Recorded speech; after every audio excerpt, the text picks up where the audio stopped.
Welcome to the Money Pig Podcast, presented by Goodwin Investment Advisory, where our mission is to lead you to financial pig, peace, independence, and generosity. I'm your host, Tim Goodwin. And welcome back to the Money Pig Podcast. We're super excited to have Justin Pitcock, Elmer Fudd here. How are you doing today, Justin? Wonderful. Super excited to have you back.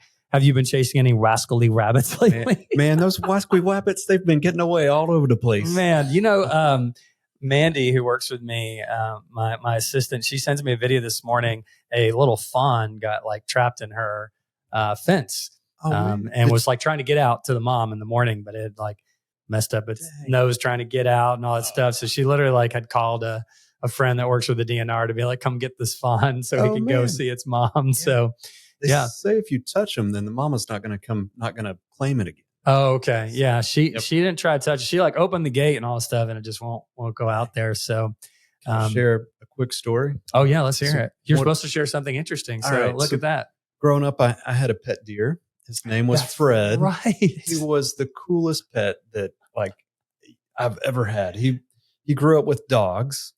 And so whenever we had some beagles at the time. And so there's one particular beagle named Missy. And Fred and Missy would go all over the place. They would go hunting rabbits together. And the deer and the dog. The deer and the dog. And they were best friends. They'd cuddle up in the leaves, bed down together, sleep. That's adorable. Sleep together. Yeah. Went everywhere, even because I'm a hunter. So even during our dove hunts, the deer would be out there in the middle of the dove field. We'd be, hunting, shooting guns, and the deer would be right there with us. Didn't care. That's wild. It was so cool. What do you feed a deer inside? You go grab some grass from the from the front yard or some hay, corn. So you're feeding them that inside or outside there. Well, the deer, once it got big enough, we just let it roam free, so it wasn't caged up or anything. Oh, okay. So all the neighbors knew it. It'd walk into your house. Did you have a collar on it with a little tag that said Fred? It did. Yeah, a big orange collar to hopefully keep people from wanting to shoot it. Chipped deer. Where'd he go? So what happened? Did he eventually just go to the wild or? Oh, that's the sad part of the story. Somebody ended up shooting him. Oh man. And it was, so frustrating because we had a neighbor we were selling hay to and hey, aren't y'all the one with the deer? I just wanted to let you know that their neighbor ended up shooting it. Oh, gosh. Super sad. Yeah. How long did you have that, Mr. Fred? 2.5 years. Oh man. Yeah. That is a little bummer. buck. But he'd play with you just like a dog. He'd, want you to push on his head and he'd kind of. Right. That's what I'm guessing is he just kind of thought he was a dog. I'd be mortified if I shot a deer and I go out there and it's got a collar on it and a name tag. Blaze orange collar. I just shot somebody's pet. I'm a hunter, but still this. That was rough. So frustrating. Man, I'm sorry to hear that. I really don't know how to transition from that story to what we're talking about, to be honest.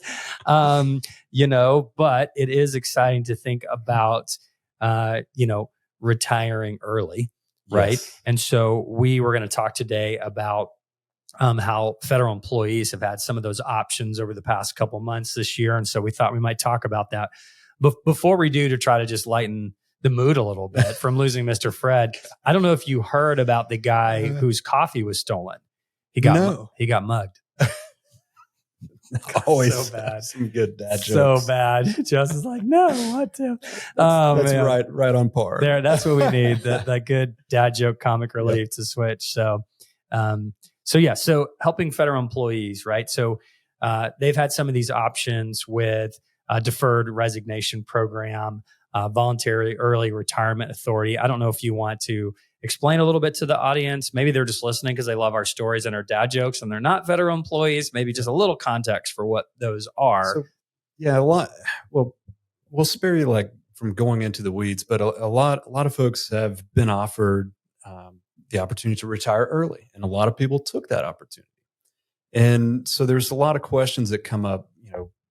Can I retire? What do I do now? And that's really where we come into play. And so some folks got, paid $25,000 to take this early severance package. Basically, some of them are getting paid out through the end of the year.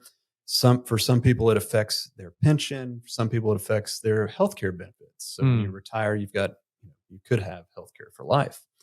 And we want to unpack all of those questions with our clients that were making this decision. And if you've already, folks that have already made that decision, I think it's like, okay, well, what's next? Should I, find another job at the end of the year? If you're collecting a paycheck to the end of the year, which I know a lot of people are, am I good after that? And so we can model that in and help you have confidence in whatever that decision is. Whether you feel like you've got enough, we'll model it out. Here's the upper threshold of what you could spend without having to worry about running out of money. And then there's things thinking through like what to do with your TSP.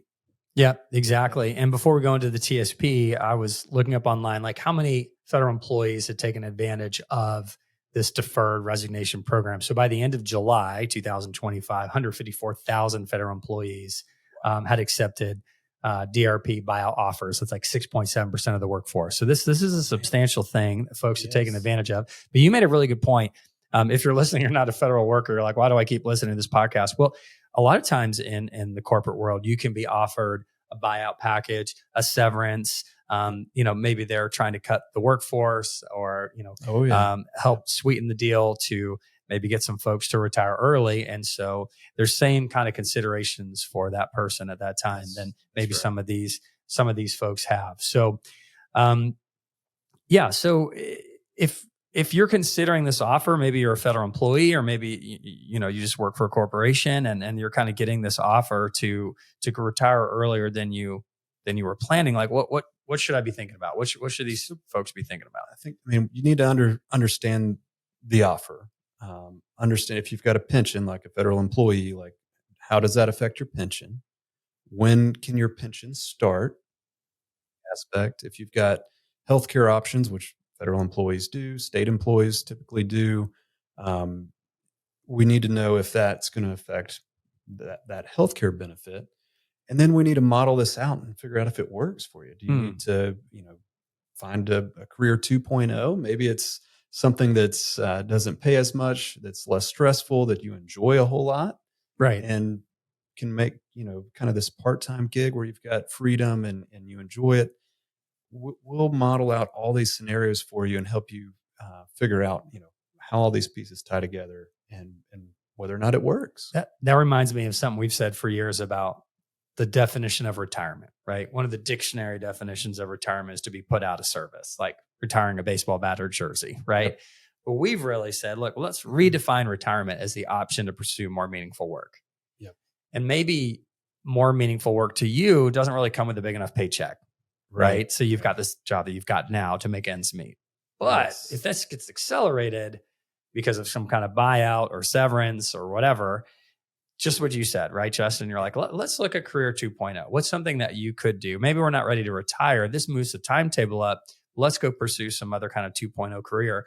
I think you and me and other advisors here would really try to guide our clients to looking at something more fun, more meaningful, more purposeful for them, and not necessarily what pays you the most money. That's exactly right. And I've got several clients right now that are kind of in this transition. Some of them are federal employees. Some of them aren't. But there was one that said, gosh, I want to go be a Pilates instructor. That's not going to make a whole lot of money, but you're going to be in shape though. Yeah, but it's what they love to do. And it brings community, it brings purpose. Yeah. And it brings in a little bit of money. And hey, when we model retirement plans for folks, something as small as just $10,000 a year makes a big difference in the sustainability of your retirement plan. Sure does. And so even if it's being a Pilates instructor and making $10,000 a year because you're just teaching a couple classes of, whatever a week, that can make a really big difference. Yeah, it's cool to see. I'm glad you brought that up because I've seen the same thing modeled out, right? Where $1,000 a month or something like $10,000 a year can make such a big difference to a plan. Yep. So glad you brought that up. Before we get to the exciting TSP question that you were alluding to earlier, let's talk a little bit about taxes, right? Yes. So you are our kind of resident advisor, tax expert, most passionate about that topic when it comes to strategies involved with advising our clients. So if we're considering, if I'm considering or a listener or potential clients considering an early retirement, due to kind of a buyout package, what are some tax implications they could be thinking about? So now I don't know that like a federal employee is able to do this, but if you can spread out the timing of that income over, the current year, and then get that payment in the following year, a little bit there at the end of the year and some at the beginning of the next year. That makes a big difference. And so just think about like the way our tax code works. It's a progressive tax system. The more income you make, that additional dollar could be in a different tax bracket.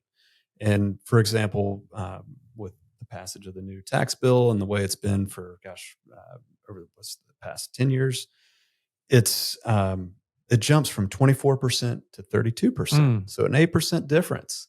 What if you were, if that severance package was going to be taxed at 32%, but you could get that payment on January 1st, taxed at 24, you just got an 8% raise on your severance package. Yes. Yep. Exactly. So, when you're sitting there trying to negotiate your severance package, don't shoot yourself in the foot by paying more taxes on it because you're off by a couple weeks or a month or two. Timing matters. Yeah. Absolutely. That's great. That's great advice. All right. So let's circle back to the federal employee.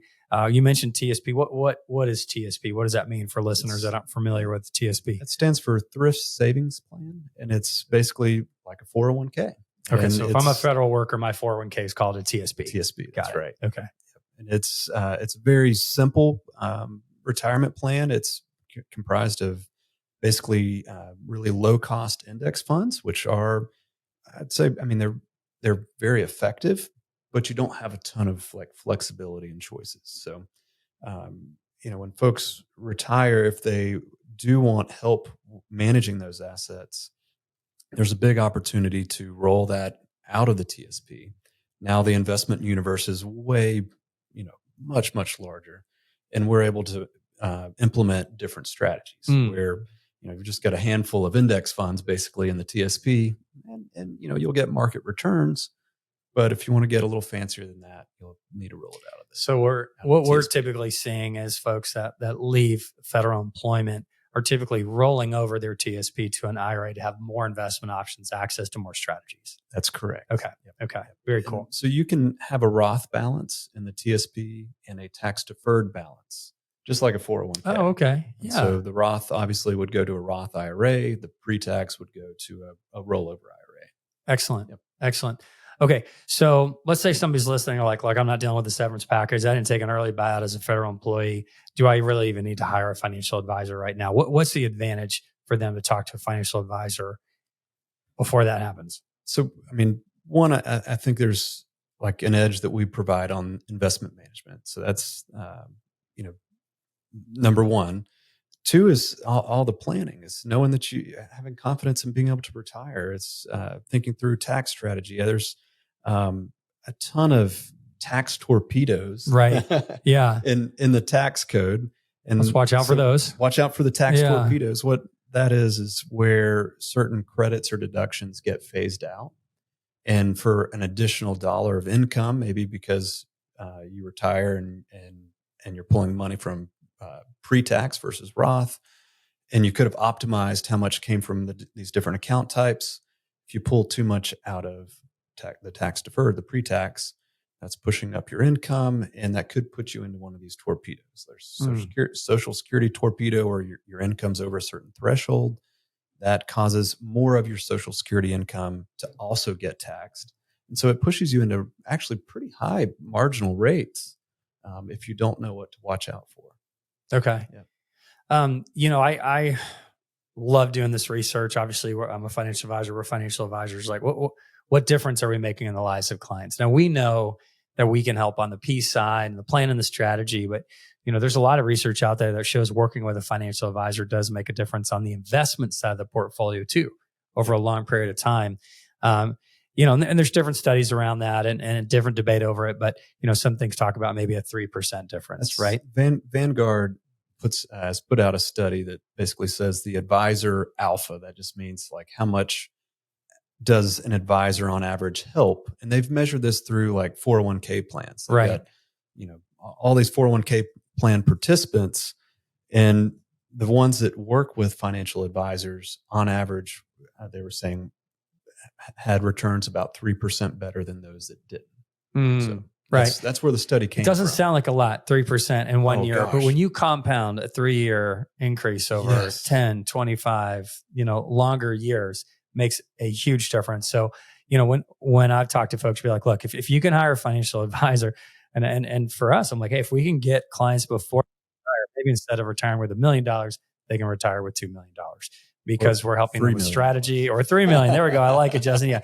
We're looking at different strategies. We're making hopefully better investments. Maybe we're looking at lower costs. And so, little plug there. So whether you hire us or not, definitely worth considering trying to use a financial advisor earlier than later, because it could make a really big difference for when that retirement is and what that retirement looks like. So as we wrap this up, Justin, are there any final things that you want to share about this topic, and then also share with the audience, like what's the first step if they want to begin that conversation with us? Gosh, I mean, for the folks that I've been working with that have taken some of these early retirement options, there's just a lot of anxiety out there that people are scared. They don't have job security and they feel like they could be on the chopping block next week. So there's meet with an advisor, let them help you put together a plan to help relieve some of that anxiety. Because if you know that that you would be okay, gosh, you don't have to worry about it. If you get the notice, next week, right? You know that you'll be okay anyways. That's true. That can provide a lot. That can change a lot. Yeah. When you realize you're working because you want to, not because you have to. When you look at that financial plan, that gives you a lot of peace. And then how can folks reach out and get started with us? Just go to our website, schedule an intro call. Let's go. We love that.